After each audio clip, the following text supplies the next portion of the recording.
Assalamualaikum warahmatullahi wabarakatuh. Sampurasun. Murid-murid Ibu, kumaha damang. Tepang deui sareng Ibu Abila dinu pangajaran bahasa Sunda di kelas 2. Dinten ieu urang atos ninca ka minggu ka-3. Yuk urang kawitan diajar dinten ieu ku bacaan basmalah sasarengan. Bismillahirrohmanirrohim.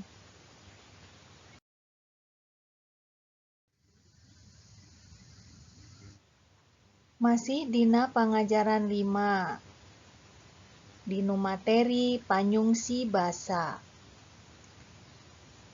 Ayeuna urang diajar submateri mikaweruh huruf kapital. Jadi hari ini kita masih di pengajaran 5 dan kita akan mempelajari apa itu huruf kapital. Nu dimaksud ku huruf kapital nyaeta huruf anu sok digunakeun pikeun ngamimitian nulis hiji kalimah jeung nulis ngaran jalma.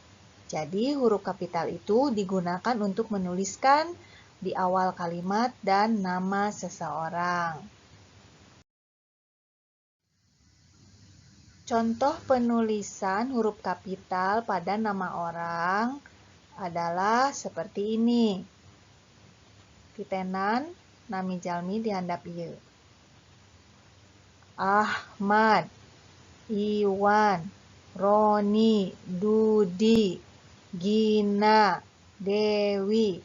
Tah, nami-nami jalmi ieu diseratkeun nganggo huruf kapital di awal kata.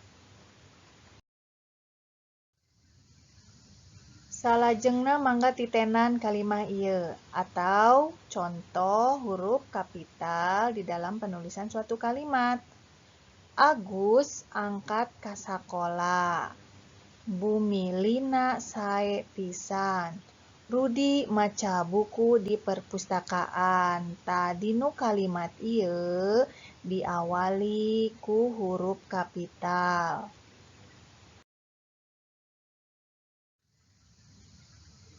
Murid-murid sadayana kumaha tos ngartos?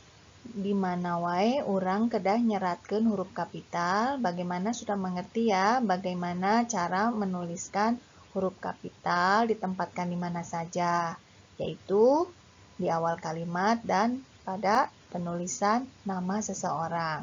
Nah, kalau sudah mengerti, silakan disalin kalimat yang ada di halaman 56. Silakan dituliskan berdasarkan huruf kapitalnya itu penempatannya di mana harus tepat. Dan yang kedua, berilah tanda checklist atanapi tanda cureg dinu gambar anu nunjukkeun kagiatan anu nyehatkeun. Diberi tanda checklist pada gambar yang menunjukkan kegiatan yang menyehatkan ya. Nah, sampai di sini sudah mengerti semuanya. Silakan dikerjakan tugasnya lalu dikirimkan kepada Ibu seperti biasa ya. Murid-murid sadayana kumaha tiasa ngerjakeun tugasna pasti tiasanya mung dugi dieu wae materi urang ngeunaan nyeratkeun awal kalimat nganggo huruf kapital anu leres sareng nami sasaurang atanapi nama seseorang. Mung dugi dieu wae materi dinten ieu. Hatur nuhun. Wassalamualaikum warahmatullahi wabarakatuh.